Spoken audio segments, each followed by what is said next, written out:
जब माया गिड़गिड़ाती है, पाँव को हाथ लगाती है काशान के वालिदैन की मिन्नतें करती है और उनको कहती है कि मुझे मार दिया जाएगा। काशान के वालिद जहाँ पर जॉब करते हैं वहां पर दो आदमी आते हैं। काशान का वालिद घर आके बताता है कि माया के कुछ रिश्तेदार आए हैं जनाब, तो वो मिलना चाहते हैं। अब जो माया के घर वाले हैं वो काशान के घर वालों से डील करते हैं कि हम एक सूरत में आप लोगों की जान छोड़ेंगे, हमें 5 लाख रुपया दो। काशान की एक बहन है जिसका नाम है महा। इसलिए कहा जाता है कि अगर आप लोग किसी के साथ नेकी करो तो उसके बाद उसके शर से बचो, और ये वो शर था जो माया इन लोगों के साथ कर गई है। पबजी गेम एक दफा फिर किसी का हंसता बसता घर उजाड़ गई। वजह क्या बनी? एक लड़का जिसकी उम्र 19 साल है और नाम है उसका काशान, पिछले 6 साल से पबजी गेम खेल रहा था। अब इसकी पबजी गेम पर एक लड़की के साथ बातचीत होती है, नंबर एक्सचेंज होते हैं। लड़की है रहीम यार खान की और जो लड़का है वो है बहावलपुर का। अब दोनों में बातचीत शुरू होती है, नंबर एक्सचेंज होते हैं। लड़की का नाम है माया। अब दोनों के आपस में ताल्लुकात बन जाते हैं, मुलाकातें शुरू हो जाती हैं, एक दूसरे से मिलना शुरू कर देते हैं।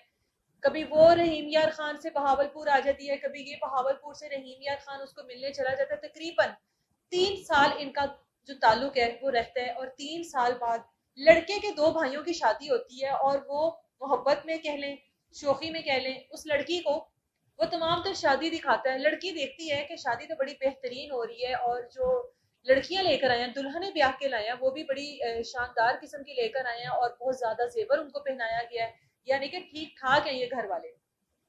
काशान के दोनों भाइयों की शादी के ठीक 15 दिन बाद लड़की जिसका नाम माया है काशान से कहती है कि मेरे घर वाले मुझे बेच रहे हैं, मेरा सौदा कर रहे हैं, उससे बेहतर है कि तुम किसी न किसी तरीके से मुझसे शादी कर लो। वो परेशान होता है और मजाक भी समझते हैं कि शायद माया मेरे साथ मजाक कर रही है। वो कहता है कि अच्छा मजाक ना करो, इंशाल्लाह मैं जल्द ही घर वालों से बात करूंगा। वो कहती है कि मेरे पास टाइम कम है तो तुम अपना जो जो भी बातचीत है वो जल्दी से कर लो। 15 दिन गुजरते हैं, माया का काशान को मैसेज आता है कि मैं आ रही हूँ। अब काशान इस चीज को मजाक समझते हैं कि ऐसा कैसे मुमकिन है कि 350 किलोमीटर दूर ये बंदी बैठी हुई है और ये मुझे कह रही है कि मैं आ रही हूँ। खैर वो दिन गुजरता है। अगले दिन माया का फोन आता है कि मैं इस टाइम बहावलपुर स्टेशन पर मौजूद हूँ, मुझे आकर ले जाओ। काशान जाता है उसके पास, वाकई में माया वहां पर मौजूद होती है। उसको जाकर लेता है और घर ले आता है, वालदा से मिलवाता है। वालिद जो है हार्ट पेशेंट है। अब जब मिलवाता है तो कहा जाता है कि अभी अपना घर बार सब कुछ छोड़कर आ गई है, इसके घर वाले इसको बेचने की कोशिश कर रहे थे। अब मुझे बताइए कि इस मसले का क्या हल है? घर वाले पहले तो नहीं मानते कि एक लड़की जो अपना घर बार सब कुछ छोड़कर आई है, हम कैसे उसको अपने घर में पनाह दे दें। लेकिन जब माया गिड़गिड़ाती है, पाँव को हाथ लगाती है काशान के वालिदैन की मिन्नतें करती है और उनको कहती है कि मुझे मार दिया जाएगा, मेरे पास और कोई ठिकाना नहीं है, मुझे किसी न किसी तरीके से यहाँ पर एडजस्ट करें।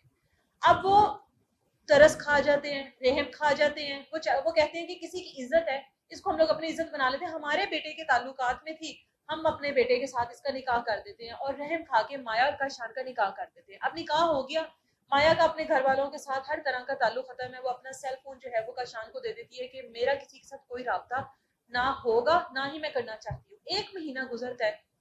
काशान के वालिद जहाँ पर जॉब करते हैं वहां पर दो आदमी आते हैं, जिनमें से एक पुलिस वाला होता है, पुलिस का एक एहलकार होता है, और एक जिसका नाम रईस है वो बताता है कि जो माया है उसका एक्स मंगेतर, मुझे उससे मिलवाया जाए।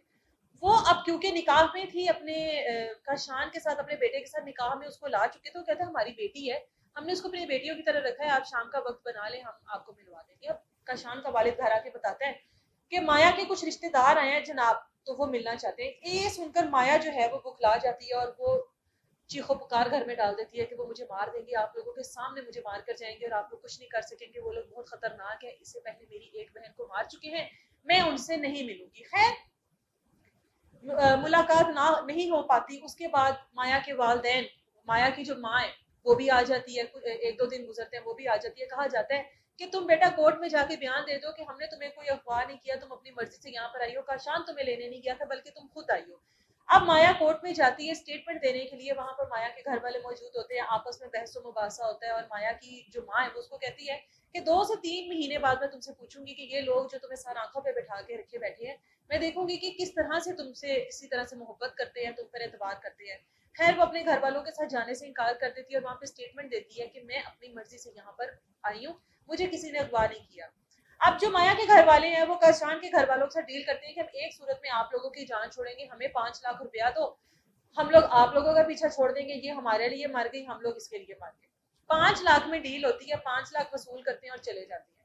अब सबको लगता है कि मामला जो है पुरसुकून हो गए, अब जिंदगी अच्छे तरीके से चलेगी। माया को कहा जाता है कि अब तो डील हो गई, अब तो तुम्हारे घर वालों के साथ मामला तय पा गया, तुम अपने घर वालों से बात करना चाहो तो कर सकती हो। जिसमें माया कहती है मुझे तो इस चीज की जरूरत ही नहीं है, मुझे तो बात ही नहीं करनी, मुझे तो वो लोग मार देंगे। 1 महीना गुजरता है। काशान की एक बहन है जिसका नाम है माहम, इकलौती बहन है। ना सिर्फ काशान की इकलौती बहन है बल्कि पूरे खानदान में एक इकलौती लड़की है जिसकी उम्र 16 साल है, मैट्रिक के इम्तहान से फ्री हुई है, मजीद आगे पढ़ी है और खानदान की इकलौती होने की वजह से लाडली बहुत ज्यादा है सबकी। आप लोग स्क्रीन पर साथ साथ देख रहे हैं सबकी तस्वीर। अब जो माया है वो सुबह फजर की नमाज के बाद वॉक करने के लिए निकलती है, काशान की बहन माहम को लेकर रफू चक्कर हो जाती है। आज 2.5 महीने गुजर गए हैं, ना तो माया का कुछ पता है, ना ही काशान की बहन महम का पता है। इस पबजी गेम की वजह से काशान अपनी बीवी से भी धोखा खा चुका है और अपनी बहन को भी गवा चुका है, अपने घर की इज्जत दांव पे लगा दी सिर्फ इस वजह से कि किसी लड़की के साथ नेकी की, किसी के साथ नेकी की, उस पर रहम खाया। इसलिए कहा जाता है कि अगर आप लोग किसी के साथ नेकी करो तो उसके बाद उसके शर से बचो। और ये वो शर था जो माया इन लोगों के साथ कर गई है। ये वो नुकसान था जिसका अजाला सारी जिंदगी अब इन लोगों ने काटना है। सिर्फ इसके वालिदैन ने इस माया लड़की पर भरोसा किया, उस पर रहम खाया कि कहीं वाकई में इसके घर वाले इसको मार ना दें। लेकिन ये पूरा एक गिरोह था।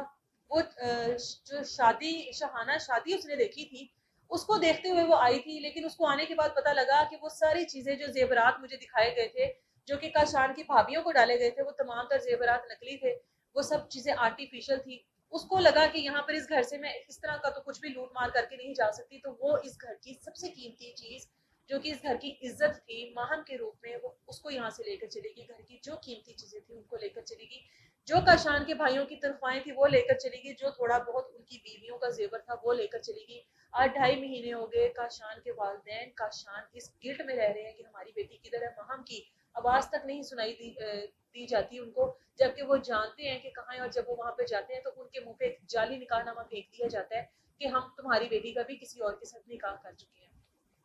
ये पबजी गेम की पूरी कहानी थी और इससे पहले हम 12 बार सुन चुके हैं कि पबजी गेम ने कितने घर तबाह किए हैं, और अब एक और बार एक घर तबाह हुआ है और एक घर की इज्जत जो है, सबसे लाडली बेटी जो है वो इस पबजी गेम का शिकार हुई है। इजाजत है मुझे।